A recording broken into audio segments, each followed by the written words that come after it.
Hey there, and welcome to the People Who Help People podcast. This is the spot for HR and people ops pros who are all about building better businesses by putting people first. We chat with founders and experts who've been there, done that, and are generous enough to share what actually works. Thanks for listening, and we hope you enjoyed today's episode. Hello again.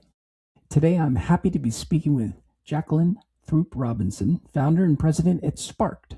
Jacqueline is a global expert on employee engagement whose 30-year career has focused on igniting passion, productivity, and performance at work. She's a best-selling author, speaker, and consultant who has helped leaders and organizations around the world build cultures where people are not just engaged, but truly passionate about their work. Today's episode, Know Thyself, Own Thy Engagement, taps into Jacqueline's research-backed insights on what drives us at work and how understanding ourselves is the starting point for creating more meaningful, energized, and sustainable engagement in our own careers. Welcome to the podcast, Jacqueline. Thank you, Craig. Well, it's a pleasure to have you today. So, Jacqueline, tell me a little bit about Sparked and what led you to starting Spark. Well, Sparked's been around for a little while, since 2000, actually, in one form or another. And our founding story is really based on our previous work. So I focused very much as a leadership development trainer in sort of that very traditional L&D sense. And we were putting a lot of leaders through a particular program. It got expanded to the employee level. And we noticed very clearly that employees in particular, but also managers and some leaders were waiting for the manager to do something. They were waiting for the executive to do something. They were feeling frustrated often around their work environment, their own engagement, but they didn't understand that they could do something about it. So we started doing research on people who actually were the opposite, who felt empowered, who had a sense of agency, who were known to be passionate about their work. And we spent a significant amount of time interviewing passionate people. And over time, we basically discovered what drove passion in the workplace. And we developed an assessment tool and were able to then bring it to individual contributors as well as leaders, of course, to help them understand their own passion and also to know what to do about it in terms of could be sustaining it, but oftentimes how to create more of it. And that's how we started. I apologize, but when I heard passion in the workplace, I said, "Oh, this could go in two directions." But I think I know. I know Yes, exactly what you're talking about. that was a joke for many years, I have to Yes, say. I'm sure it was. I'm sure it was. So along the way, you said Spark's been in place since 2000. Along the way, I think you mentioned you've rebranded, and so talk a little bit about why you rebranded and maybe how it sharpened up your message or your ability to reach the clients you wanted to reach. It was a really interesting journey. And we initially called ourselves Passion Works. And the state of passionate engagement we referred to as passion flow. Okay. And in some markets, that worked really well. For example, in Asia, we had a lot of success with that branding in Asia. But in North America and in Europe, not so much. And what we recognized is, although we were attached to that brand and we understood the origins and we knew it actually described what our company was doing really well, we had to respond to the market, and particularly the buyers. Well, the HR professionals, who are our main buyer, they were fine with it, but then they had to sell it to the executives. They had to get approval from executives. And it was challenging. The other thing, and this is a really pragmatic piece, the HR people have budgets, and they didn't know what budget line to use for passion. They had a budget for performance management. They had a budget for leadership training. Where do I put you? I want to buy you, but where do I put you? And so there were a number of driving factors. At the same time, again, this is around paying attention to the market in your own industry. At the same time, there was a rise of employee engagement surveys. And we recognized that although we were really focused on a particular state of engagement, passion in the workplace, we were in parallel, let's say, to the employee engagement market. So that's when we did our first rebrand, which was to spark engagement. And that worked really well in terms of just opening up markets for us. And it eliminated the objections that we had been getting. Sure. Okay. So you rebranded once to Spark Engagement. Ultimately, the second time was to Sparked. That was your Yes. the third brand. And by Yes. the way, I like that. In hindsight, do you wish you had done it sooner? Oh, you know, it's a really good question. Here's the thing, and this is even true today. We are still pioneers in our field. There are still no other employee engagement surveys that properly attend to the individual contributor. When you're a pioneer in your field, and I think it could be in technology, it could be in processes, it could be in anything really, right? You are trying to figure out the market. And sometimes it takes time to do that. I think in hindsight, what I would have done, even though we were very small at the time, I think I would have, as they say, bite the bullet, and I would have hired the marketing agencies that we hired later on when we felt we could afford it. But actually, if we had budgeted for this support at the same time as we were budgeting technology development, we might have just more organically done it sooner, right? We had to really kind of hit up against a lot of market objections before we finally said, okay, we have to do something. People still love the name. And I think that was also part of what was challenging. People, oh, I love your name. I love your name. I just don't know where to put it. I don't know how to sell it. So that can send mixed messages and it can delay you. But I think if you really take a hard look at not people's emotional response to your brand, but the market's response to your brand, I think it helps. Yeah. And there's always that benefit of wisdom in hindsight and what we've picked up along the way. And it was some random comment by somebody that said, oh, I didn't realize that was a problem. And now we know. But I love how you said you have to think about not only how your client receives the offer, but how they sell it internally and how they record it in the budget. So I think great learnings there. So speaking of learnings, as you and I were preparing for this conversation, we talked about some other learnings. So talk to me about what you've learned in the area of systems and processes for running your business. Well, a few years ago, I recruited a COO, and we weren't sure if it would be on a permanent basis or a temporary basis, but I knew I needed operational expertise. And I really wanted him to take over running of the business. And I'll never forget this conversation. It was a fellow named Clive out of the UK, someone I had crossed paths with a number of times in my career. And he said, Jacqueline, I can't run your company. No one else can run your company. It's all in your head. And it was a real wake up call. And to me, it wasn't that complicated. But as it turns out, it's a lot more complicated than I was giving it credit for. Because I think when you grow the business yourself, everything seems kind of obvious. It seems pretty straightforward, but it is not to someone coming into the company.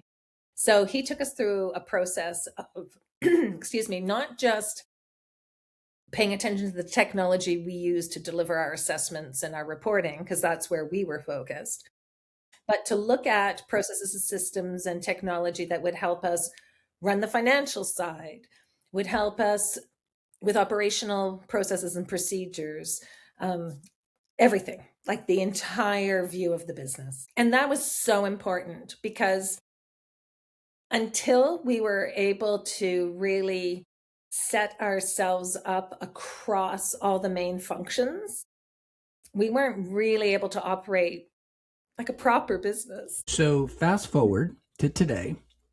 He's no longer part of your organization, but you've got his legacy. Yes, we recruited someone to replace him. Got it. Who I runs the had, business today? Yep. Go well, ahead. actually, there's an interesting thing here. So Yep. he was semi retired when I recruited him. And so that's why we weren't sure, how long he would stay. But what we knew is I would need someone in that role. So while he was with us, we recruited someone and groomed them for replacing him. And that's proven to be a game changer for me. Game changer how? When you hire the right person, it means that if you're willing to invest the time in developing that person, in documenting the processes and procedures so they have something to go by, they can then run the day-to-day business for you. And then that frees you up to do the sales and marketing side, the product, even the product development side. It was really important. But you have to get the recruitment has to be right. So two key components. One is, what do we do? And how do we capture that, and how do we pass it along? But then with that in mind, or I should say, the goals of what we have in mind to do next, you're hiring not just to run these systems and run these processes, but improve them and grow with us. Is that accurate? That's correct. Okay. That's correct. But it's so funny. As the founder, I am always thinking down the road. I'm never short of ideas. I'm never short of where we're going. And I think that's true of a lot of founders. I'm not saying all founders, but I think a lot of people who invent something, discover things, they are kind of naturally always looking at what's next. Now you need that input from your team. But for me, I needed someone who was just going to, and a team, she now has a team of people who are just going to be solid on the day-to-day side, and to free me up to actually grow the business and to pay attention to the things that when you are in the business, you're not working on the business. I know that's a cliche, but it's really true. I would say more for me, it was when you're working in operations, you don't have time for anything else, or not enough time for everything else, I suppose. I like that. That's worth repeating. When you're in the business, you're not working on the business. Good. So speaking of working on the business, you said something interesting to me, another interesting thing to me in the prep, and that's about founders don't think about their exit early enough. What did you mean by that? Someone said to me, after I'd already been in business like 10 years, your exit strategy should be developed at the same time as your first business strategy and plan.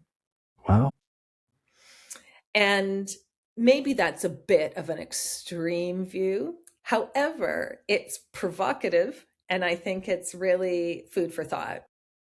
So I, 10 years in, started thinking about the exit strategy. And it's interesting because once you think about that, it makes the decisions you make potentially quite different. So for example, if you do want to sell the business one day, who do you imagine selling it to? That's not an easy question for some businesses to answer. What is the strategic fit? Or is it another reason why you might sell? Is it going to be for you purely about, client base and revenue? And it forces you to make some decisions that will then guide how you develop your product, how you develop your client base, how you view your assets. And so whether or not you have a solid exit strategy, I think going through that process and revisiting it as you do your business planning, I think is a really smart thing to do. It evolves, it's organic. You don't have all the answers when you first probably answer that question. But if it's not on the annual agenda, I think it can end up being a disadvantage to you because you end up potentially developing, for me, features of a product that maybe a potential acquirer wouldn't care about. And you spend a lot of time and effort on something that may or may not be actually as relevant as you think it is. So that's just an example. But I think that is really important to really think about early on. So it sounds like sage advice that you picked up 10 years in. So I'm assuming that was about 15 years ago? Mm-hmm. Can you think of one or two examples of something you've very consciously done with that in mind? I can give you an example very recently of something I've decided not to do with that in mind. So I've decided not to develop my own AI product. I have decided to fully leverage the existing tools. And why did I decide that? For me, I'm looking for strategic fit in terms of my longer term exit strategy. I have profiled the type of company that would likely buy us. They will already have their own AI tools. And they need us to be AI savvy. They need us to be AI relevant, but they're not going to be buying an AI company when they buy us, right? So it's and that was a huge decision that we just recently made. We may revisit that, Sure. right? Because AI is evolving so quickly, who knows? But at this moment in time, and that's all you can do, given what we know, given the trends, this is what we think is the right decision. Another example would be going back to answer maybe your original question, which is looking to make connections between what we do and how it connects with other potential platforms. So, how can we become part of someone else's stack? How can we partner with others to support, their platforms and to look to synergize? So, that's another example of how we think about features to develop and that sort of thing. So, talk to me about becoming part of someone else's stack. Are there any partnerships that you've sought out, or maybe that you've set in place, or that you dream about that could enable that? We have a number in place. One is sort of with organizations that offer coaching. So our tools can be used as part of coaching programs, just to give you an example. We also have partners with people who are really looking to enhance performance because we have this individual component.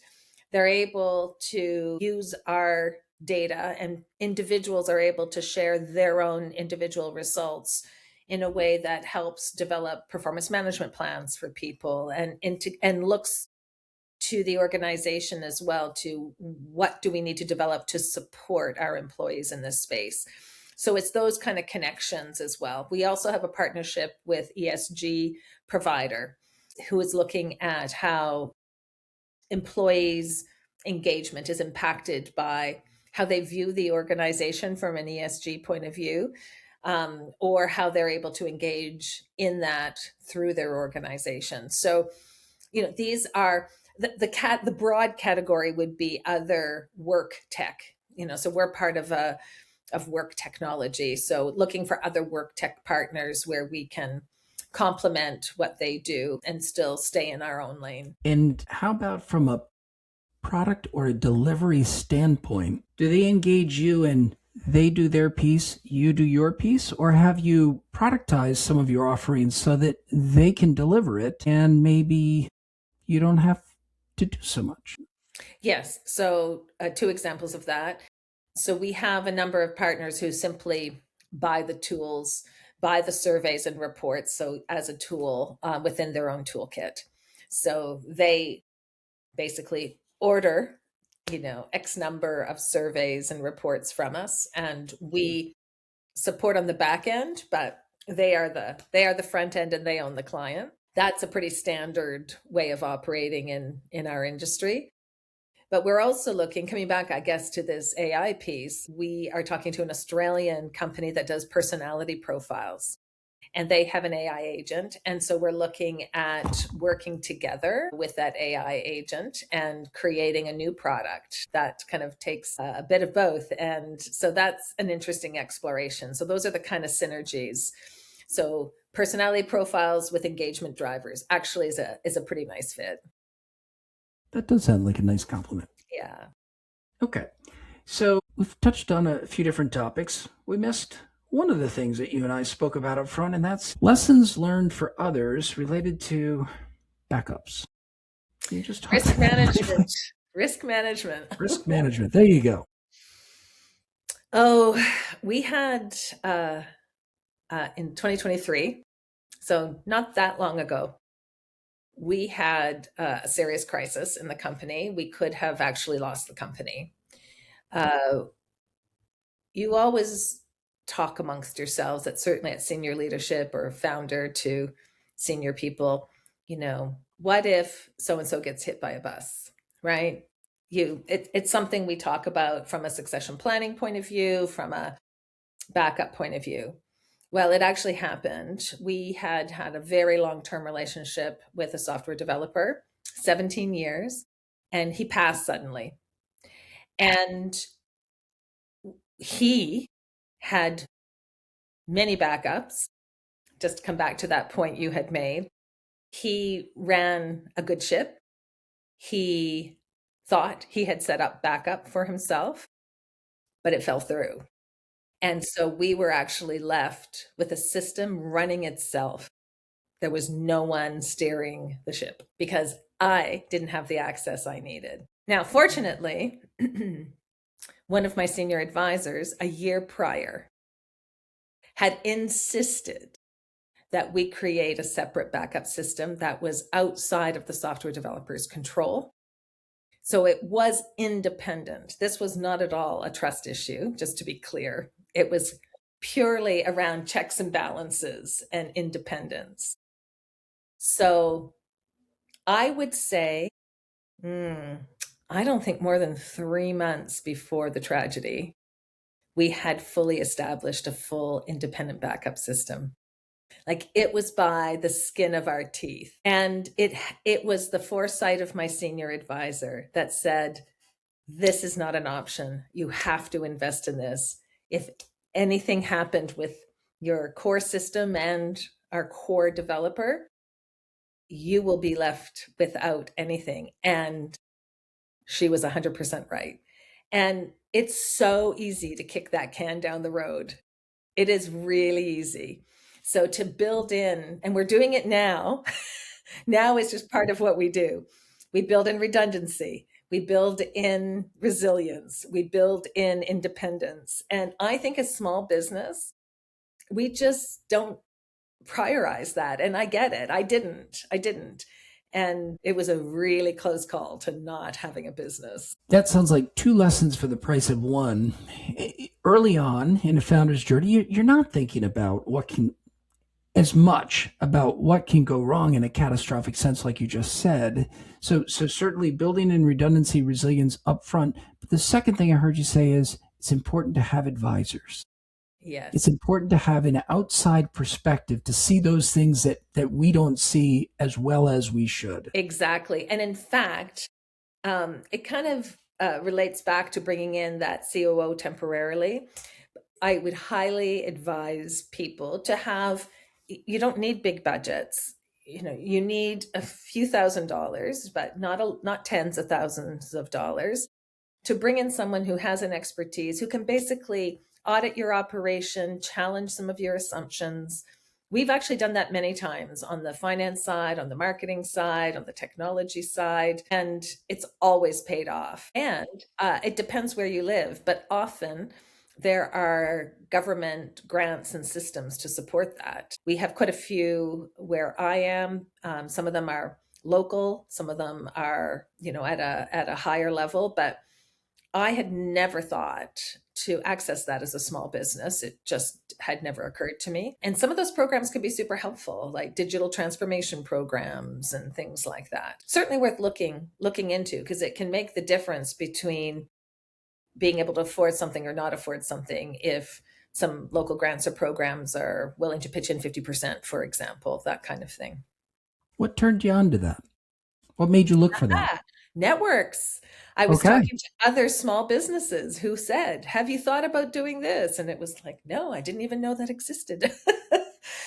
So it's good to talk to other small business owners and see how they are. Like AI is a great example currently. How are you funding, your AI research, or how are you funding your new AI tool? Often there are ways to do it that just we don't know about. Terrific. I endeavor when I do these podcasts to pull out lessons learned that others can use. And I think I've done 40, this is episode number 47. This has been the most impactful from that standpoint in terms of just honestly sharing what I've learned along the way and some of my greatest hits, the smartest moves I've made as a founder. So you've been very kind, very generous with sharing your time and your wisdom and lessons learned. and it's clearly helped you establish and maintain a very successful business. Yes, thank you for that. And it's kind of funny. One of the things I didn't mention is our core business, which is employee engagement, and that's another thing that small businesses often don't invest in. And that would be something else I would just say at the end, because what I have found right now, I have built this amazing small team, but I don't want to lose any of them. So from a like small business retention, really paying attention to how to keep your individual stars, employee stars, talent engaged. I think it's funny I didn't include that on my other list, but it is a really critical piece. And small business doesn't usually have HR people. So it's something that the founders often have to take care of themselves, or, people on their team. So I need to add that to the list. Perfect point. Let's not forget the team that helps us be successful. One, it's great to have all these systems and all these ideas and all these plans, but it's the team that helps us thrive and succeed and grow. So yeah, absolutely. Great points. Great points. Jacqueline, I very much enjoyed this conversation. If somebody heard something that they'd like to follow up with you directly on, what's the best way to get in touch with you?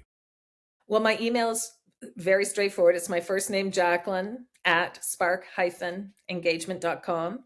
I'm on LinkedIn. That's a great way to connect. I'm active on LinkedIn, so I always love to talk to people that way. And of course, our website is spark-engagement.com. Terrific. I will include all of that in the show notes so people can reach out. Thank you, Jacqueline, for your time today. Well, thank you. And, my pleasure. I appreciate all the lessons that you shared. All right. Have a good day. Thank you. Thank you.